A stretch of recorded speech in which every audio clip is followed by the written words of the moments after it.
Una mujer pregunta, mi pregunta es básica. Oigo que hablas del espíritu y del alma. Y si tienes tienes el espíritu y el alma, yo pensaba que eran lo mismo. Y tú definiste cómo discernir. ¿Puedes definirlos y cómo discernir el espíritu y el alma? Y el pastor Jim dice, sí, bueno, cuando un hombre muere, el espíritu va a Dios de donde vino. La forma en la que yo lo veo es que el espíritu es como el poder, la planta de energía, es la luz que viene de la antorcha de Dios, y la voluntad es el alma es la voluntad, la mente y las emociones.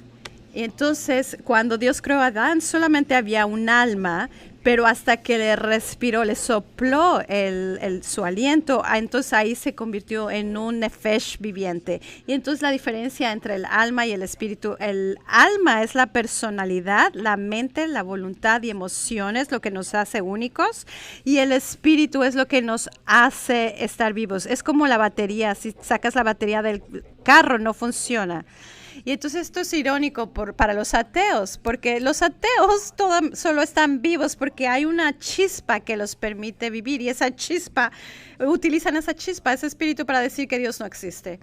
Y entonces tú vas a oír que yo voy a decir que yo divido alma y espíritu. No estoy dividiendo su espíritu, pero estoy por la espada del espíritu, estoy dividiendo su voluntad, mente y emociones del espíritu que está unido a su alma para que yo pueda zafarlo y entonces traer a Yeshua esa imagen y decirle al demonio que se vaya. Y Craig dice, creo que hay personas que confunden porque usan esos dos términos sin diferenciarlos, pero cuando decimos que cuando nacimos de nuevo, el espíritu es el que cambia del nivel de oscuridad al de luz. Pero hay tres partes en la salvación. Si ves a 1 Tesalonicenses, dice que tú seas perseverado hasta el día de Yeshua Mesías, espíritu, alma y cuerpo. Y ese es el modelo de Dios, de lo que el hombre es. Muchas personas dicen, excepto Freud. Es increíble cómo Sigmund Freud ha influenciado nuestra cultura. Freud dice que es ego y el yo y el superego. Yo no creo que el hombre sea eso. Yo creo que es espíritu, alma y cuerpo, porque ese es el modelo de Dios. Entonces el espíritu es instantáneamente cambiado. Tu voluntad es tu mente, tu voluntad y emociones. Tu alma no nace de nuevo. Tu alma no nace de nuevo. ¿Por qué? Porque este hermano nos dijo que Romanos 12:2 dice, no sean conformados a este mundo, sino transformados por medio de la renovación de vuestra mente. Bueno, la mente es parte del alma. ¿Por qué tiene que ser renovada si tu alma ya era salva? Si tu alma ya había sido nacida de nuevo, no tiene que ser renovada. Pero si tu alma ya hubieras nacido de nueva, o si tu alma ya hubiera sido una nueva creación, no tendrías otro pensamiento excepto los pensamientos de Dios, de Jesús. No tendrías otras emociones de Dios y ya no harías otras decisiones, o si tuvieras la voluntad de Dios. Pero entonces no has tenido un pensamiento, una emoción o una voluntad que no son de Dios. Claro que no, todos tenemos eso. ¿Por qué? Porque tu alma no ha nacido de nuevo. Está en el proceso de ser transformada. Tu cuerpo no va a ser transformado hasta que lo veas cara a cara, y entonces tu cuerpo va a regresar al polvo de la tierra y vas a tener un cuerpo glorificado. Entonces tu espíritu fue salvado, tu alma está en el proceso de estar salvado y tu cuerpo no va a ser salvado hasta que lo veas cara a cara. Y si te confundes, son tres partes, y si estás confundido en cuanto al espíritu y el alma ser lo mismo, es que era lo que yo pensaba al principio, y me desanimé cuando encontré hábitos y patrones de pensamiento viejos que yo continuaba teniendo, o decisiones, elecciones que yo seguía teniendo después de que ya había nacido de nuevo. Y entonces dije, soy una nueva criatura, pero parece que no. Y entonces tuve que darme cuenta, mi espíritu es una nueva criatura, pero mi alma todavía no es, y está en el proceso de siendo transformado y renovado. El pastor Jim pregunta, ¿saben por qué la ley de Dios fue dada? ¿Por qué fue dada? La ley fue dada por el pecado. Entonces la ley de Dios, el manual de instrucciones que tenemos es para el alma. Es esa alma que es, y son los rieles que le enseñan al alma cuáles son dónde tenemos que mantenernos dentro.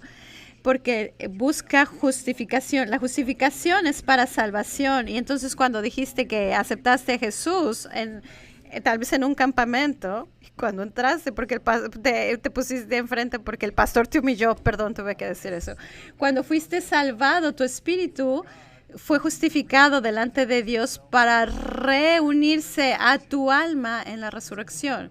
Y entonces cuando tenemos la resurrección de los justos, cuando Jesús venga montado en un caballo blanco, ¿qué es lo que se está levantando? Las almas del hombre que están esperando ser justificados. Tiene que haber una justificación de parte de Dios para hacer que ese espíritu se vuelva a prender y se una a esa alma y podamos ser resucitados.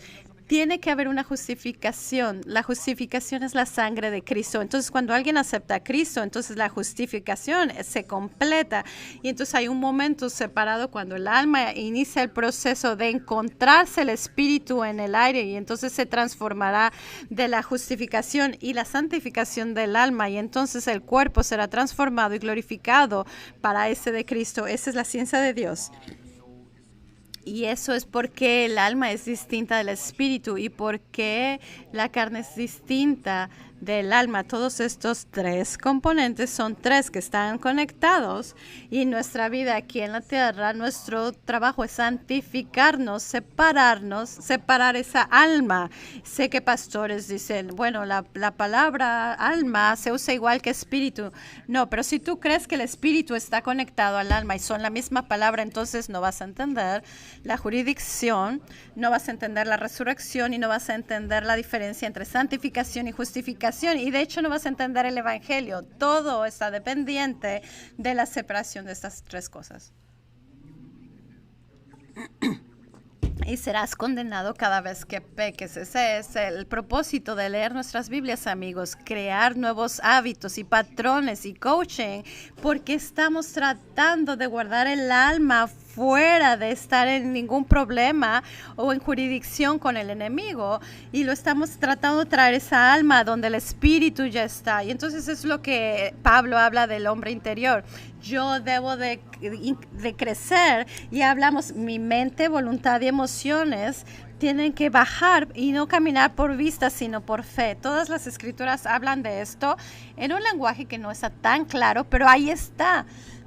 Y reconocemos que cuando estamos caminando en el ambiente físico, pero al mismo tiempo cuando yo estoy aquí o cuando estoy hablando con alguien, también no estoy solamente escuchando con mis oídos, estoy permitiendo que mi hombre interno escuche en el ámbito espiritual y estoy bajando información que yo necesito escuchar para ministrarlos y eso está en un nivel espiritual.